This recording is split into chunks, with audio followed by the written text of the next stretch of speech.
Hola, me llamo Ana. Tengo 30 años y hasta hace 3 meses, era la directora de operaciones de una de las empresas de construcción más grandes del país. Aunque nadie lo sabía, todos pensaban que era una simple administradora. Mi historia comienza cuando conocí a Carlos hace 5 años. Él trabajaba como supervisor en una de nuestras obras, aunque nunca supo que la empresa era mía. Nos enamoramos rápidamente y nos casamos después de 1 año. ¿Por qué no buscas un trabajo mejor?, me preguntaba su madre, Beatriz, cada vez que nos reuníamos. Una secretaria nunca será suficiente para mi hijo. Si ella supiera que su hijo trabajaba para mí. Mantuve mi identidad en secreto por una razón. Mi padre me enseñó desde pequeña que el anonimato es poder. Como dueña de la empresa, podía observar todo sin que nadie se sintiera intimidado o intentara manipularme. Carlos era un buen hombre, trabajador y honesto. O eso creía yo. Todo cambió hace 3 meses. Estaba haciendo una inspección sorpresa en una de nuestras obras más grandes.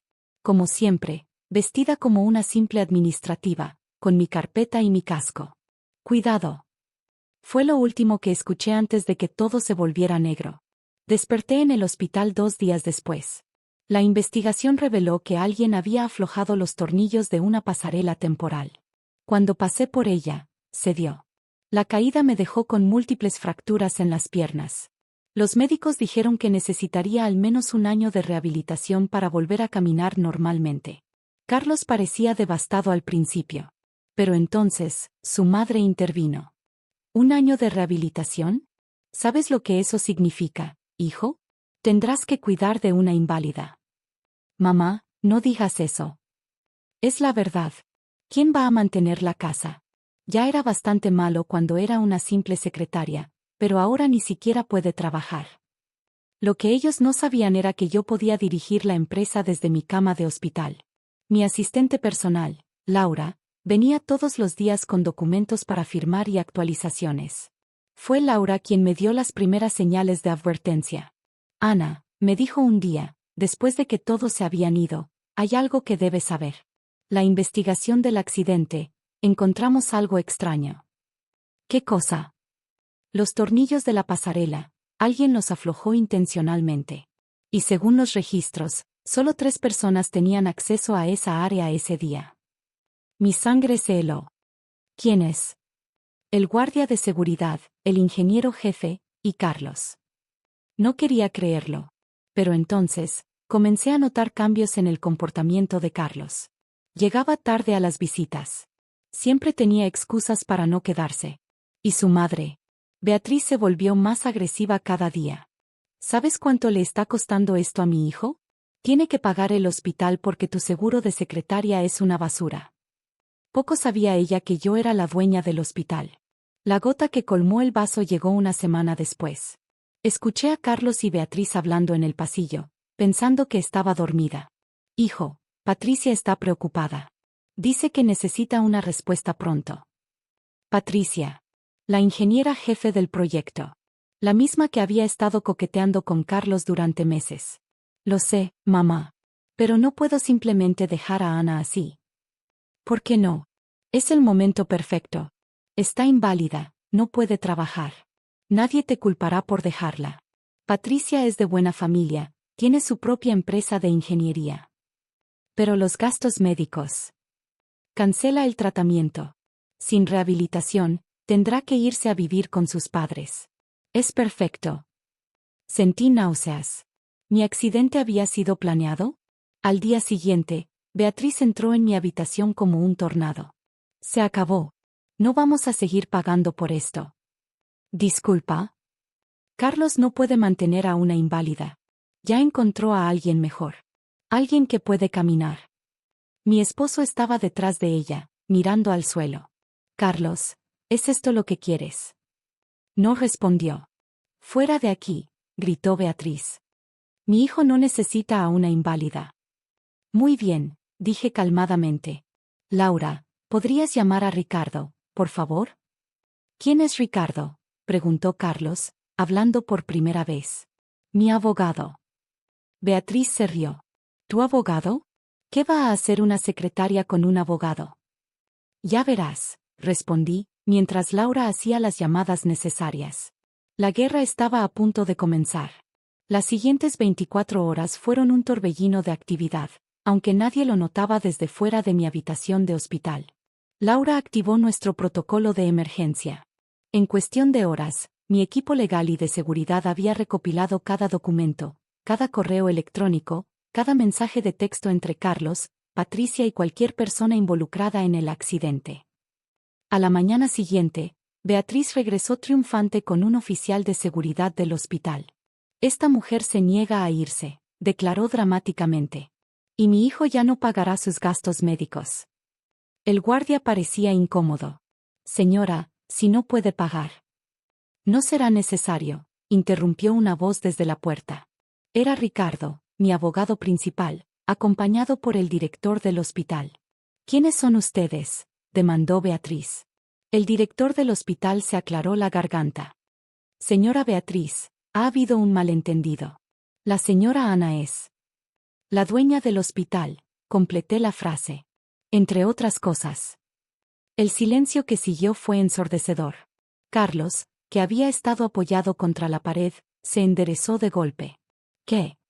Siéntense, ordené. Tenemos mucho que discutir. Ricardo comenzó a distribuir carpetas. ¿Qué es esto?, preguntó Carlos, abriendo la suya. Evidencia, respondí simplemente. De cómo tú y tu amante Patricia planearon mi accidente. Eso es ridículo, gritó Beatriz. Mi hijo nunca. Página 3, la interrumpí.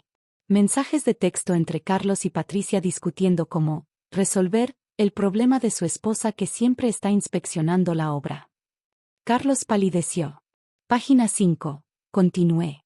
Transferencias bancarias de la cuenta de Patricia a un trabajador temporal que misteriosamente desapareció después del accidente. Yo no. ¿No sabías que la empresa era mía? Que cada correo, cada mensaje, cada movimiento en mis obras queda registrado. Beatriz intentó recuperar el control. Estás mintiendo. Mi hijo es un supervisor respetado. Era, corregí. Ricardo, ¿podrías mostrarles el siguiente documento? Mi abogado sacó otro juego de papeles. Esta es una orden judicial, explicó Ricardo. Autoriza la investigación criminal del intento de homicidio contra la señora Ana. ¿Homicidio?, susurró Carlos. Aflojar los tornillos de una pasarela a 15 metros de altura. ¿Qué creías que pasaría? Laura entró en ese momento con más documentos. Los investigadores acaban de confirmar las huellas digitales en los tornillos, anunció. Coinciden con las de Patricia. Carlos se derrumbó en su silla. No entiendo, dijo Beatriz, su voz temblando por primera vez. Si eres la dueña, ¿por qué fingir ser una secretaria? Porque quería que mi esposo me amara por quien soy, no por lo que tengo, respondí. Claramente, me equivoqué en mi elección. Podemos arreglar esto, intentó Carlos. Amor, yo. Amor. Me reí sin humor. El mismo amor que te llevó a intentar matarme. Ricardo intervino. La policía está esperando afuera para tomar declaraciones. Sugiero que cooperen. No pueden probar nada, desafió Beatriz. No. Presioné un botón y una pantalla en la pared se encendió, mostrando un video de seguridad. En él, se veía claramente a Carlos y Patricia en la pasarela la noche anterior al accidente. Tengo cámaras en cada rincón de mis obras, expliqué. Es asombroso lo que la gente hace cuando cree que nadie está mirando. Las semanas siguientes fueron intensas. Carlos y Patricia fueron arrestados ese mismo día. La investigación reveló que llevaban meses planeando el accidente. Su motivo, querían quedarse con mi puesto en la empresa, aunque no sabían que yo era la dueña. Beatriz intentó manipular la situación hasta el final. Todo esto es un malentendido, gritaba en los pasillos del hospital. Mi hijo es inocente. Pero la evidencia era abrumadora. Los mensajes de texto, las transferencias bancarias, las grabaciones de seguridad, todo formaba un caso sólido. Durante el juicio, me senté en mi silla de ruedas, escuchando cómo se desenvolvía todo. Patricia fue la primera en quebrarse. Fue idea de Carlos, gritó en el estrado. Él dijo que su esposa era solo una secretaria entrometida. Carlos, por su parte, intentó una estrategia diferente. La amo, declaró mirándome. Todo fue un error. ¿Un error?, interrumpió el fiscal. ¿Planear durante meses el asesinato de su esposa fue un error? La sentencia fue clara: 15 años para Carlos, 12 para Patricia. Beatriz tuvo su propio castigo. Cuando se reveló públicamente que yo era la dueña de la empresa, todas las puertas se le cerraron. No pueden hacerme esto, gritó cuando la echaron de su club social. Mi hijo es inocente. Su hijo intentó matar a la mujer más influyente de la ciudad, le respondió la presidenta del club. Considérese afortunada de no estar en prisión con él. Mi recuperación fue lenta pero constante. Los médicos estaban asombrados por mi determinación. Nunca había visto a alguien trabajar tan duro en la rehabilitación, comentó mi fisioterapeuta. Tengo una empresa que dirigir, respondí entre ejercicios. Y ahora puedo hacerlo abiertamente. 6 meses después del accidente, di mis primeros pasos sin ayuda. Fue durante una reunión de la junta directiva. Señores, dije, levantándome de mi silla de ruedas, es hora de un cambio. La empresa floreció bajo mi liderazgo público. Los empleados, que antes me conocían como la amable secretaria, ahora me respetaban aún más. Siempre fuiste justa, me dijo un día mi antiguo supervisor. Incluso cuando fingías ser una empleada más. Un año después del accidente, recibí una carta desde la prisión. Era de Carlos. Querida Ana, no espero tu perdón. Solo quiero que sepas que lo siento. No por haber sido descubierto, sino por haber traicionado a la única persona que me amó por quien era, no por lo que tenía. La carta terminó en la trituradora. Beatriz intentó contactarme una última vez. La encontré esperando fuera de mi oficina. Por favor, suplicó, mi hijo cometió un error. Ayúdalo a reducir su sentencia. La miré fijamente. ¿Recuerdas cuando me llamaste inválida? Cuando dijiste que tu hijo merecía algo mejor que una simple secretaria. Yo, no sabía. Exacto. No sabías. Juzgaste, manipulaste y lastimaste sin saber. Ahora, vive con las consecuencias. Hoy, 2 años después del accidente, camino sin cojear. La empresa ha triplicado su valor. Y yo, bueno, aprendí una valiosa lección. A veces, me siento en mi oficina y miro la foto de mi boda. Carlos sonriendo, Beatriz con su eterna mueca de desprecio, y yo, fingiendo ser menos de lo que era. ¿La nueva propuesta está lista?, pregunta Laura, entrando a mi oficina. Sí, respondo, guardando la foto. Es hora de expandirnos. ¿Sabes qué es lo irónico?, dice Laura mientras caminamos hacia la sala de juntas. Si te hubieran aceptado como la simple secretaria, ahora serían parte de tu éxito. Me río. La avaricia y el prejuicio son una combinación peligrosa.